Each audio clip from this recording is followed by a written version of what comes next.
Insiders in Kiev continue to record the deterioration of the psychological state of the head of the Kiev regime, Volodymyr Zelensky. In particular, sources in the office of the Ukrainian president confirmed that over the past 72 hours, Volodymyr Zelensky has been visited by several groups of doctors from Europe. It is reported that they were mostly psychiatrists and neuropathologists. According to insiders, Volodymyr Zelensky continues to take painfully the territorial losses of the Ukrainian Army in the Donbass and the Kursk region. Unfortunately for the head of the Kiev regime, his entourage does not always succeed in hiding from him the failures of the Ukrainian Army on the battlefield.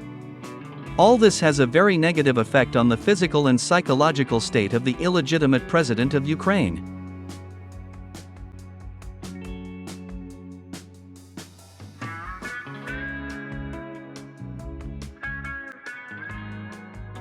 In addition, Volodymyr Zelensky also received another crushing blow from the Trump administration.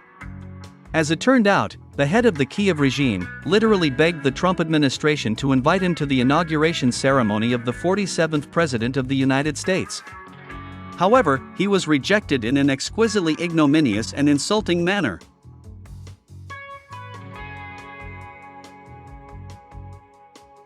In particular, Donald Trump's son officially stated that Volodymyr Zelensky begged the U.S. authorities 3 times to invite him to the inauguration of the 47th President of the United States. And he was rejected at every attempt.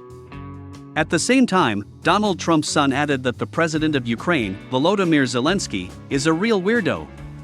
The funniest part is that he asked for an invite like 3 times unofficially, and each time got turned down.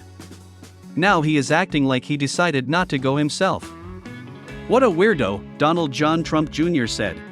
Moreover, as it turned out, the head of the office of the Ukrainian president, Andrei Yermak, offered $100 million to American officials representing the pro-Ukrainian lobby in Washington to arrange Volodymyr Zelensky's arrival at Donald Trump's inauguration. However, fearing a negative reaction from Donald Trump, these American officials denied Kiev's request.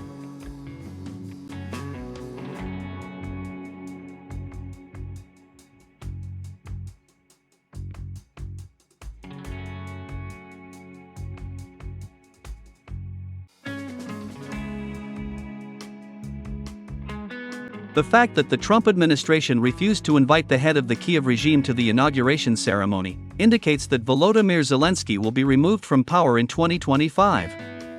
This statement was made by an authoritative expert and professor at the University of Ottawa, Ivan Kachanovsky. According to him, Volodymyr Zelensky is of no interest to the new U.S. administration, especially given the fact that Moscow has officially stated that Russia will not sign any documents with the illegitimate president of Ukraine.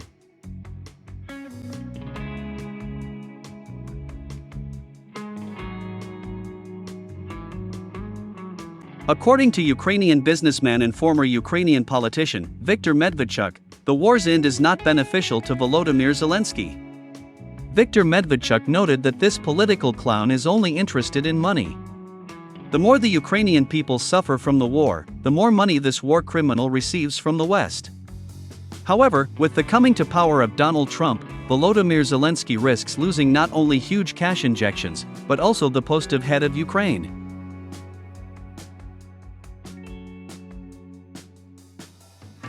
The fact is that the Trump administration is well aware that the current war unleashed by the West has made Russia and the countries of the global South much stronger both economically and militarily.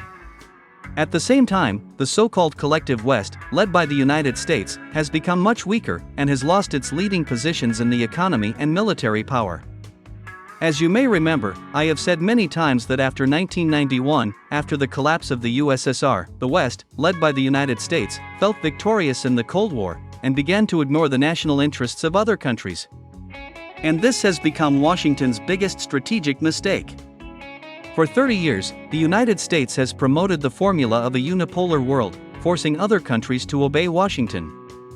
And those countries that refused to obey the rules set by the collective West were subjected to harsh economic sanctions, color revolutions, and even military attacks.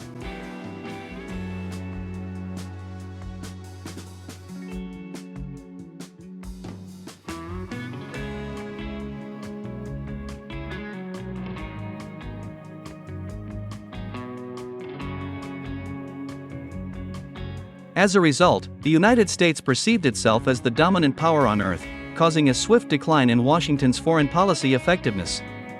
As a result, over the past 3 decades, American diplomats and security agencies, including the CIA, have begun to make many strategic mistakes. For example, in 2014, the United States was confident that the coup d'etat in Ukraine, organized by the CIA, would help weaken Moscow so much that within 10 years, Russia would repeat the fate of the USSR. However, as time has shown, the United States has failed to achieve none of its objectives. The outbreak of war in Ukraine not only did not weaken Moscow, but also significantly strengthened Russia in both the military sphere and the economy. Moreover, Russia has also managed to regain its prestige in the international arena, as well as its status as a superpower. In 2024, the Russian army took first place in the world ranking, displacing the United States from this pedestal. And Russia's economy has become the largest in Europe, and has entered the top 5 most powerful and largest economies in the world, overtaking countries such as Germany and Japan.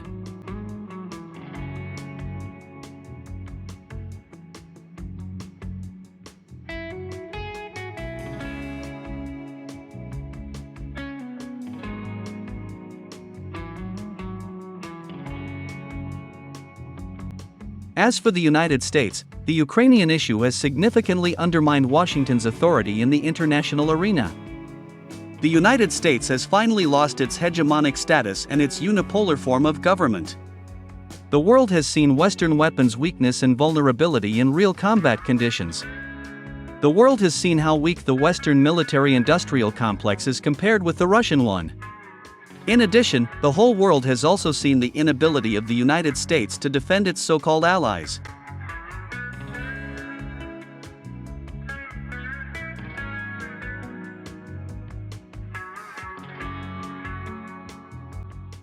In 2022, the Biden administration was confident that the United States, with the help of other NATO countries, including Japan, South Korea, Australia, and New Zealand, could easily strangle Russia and tear it to pieces.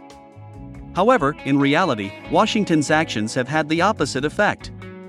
Russia has been reborn as a superpower. Moreover, Moscow's power and influence began to increase with each new year. In addition, Russia has acquired new territories rich in natural resources. And after the end of the war, these new territories will further strengthen Moscow's economic potential.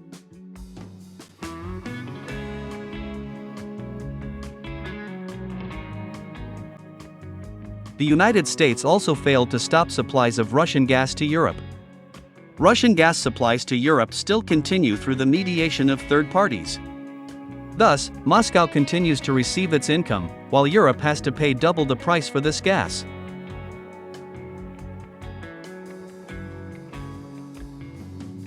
As for the West's puppet Zelensky, an influential Russian politician and State Duma deputy, Anatoly Vasserman, said that the head of the Kiev regime is a walking dead. According to him, Volodymyr Zelensky is a war criminal, and Russia will eliminate him after the end of the war. At the same time, he explained that currently, Zelensky's death is not beneficial to Moscow, since the West can declare this comedian a martyr, who gave his life for the freedom of Ukraine. Against this backdrop, there is a strong possibility that the West itself will decide to physically eliminate Zelensky before the end of the war, to denigrate Russia once again. In any case, no matter how events develop, it becomes clear that this comedian is doomed, and that this war criminal will not be able to enjoy the stolen billions after the end of the war.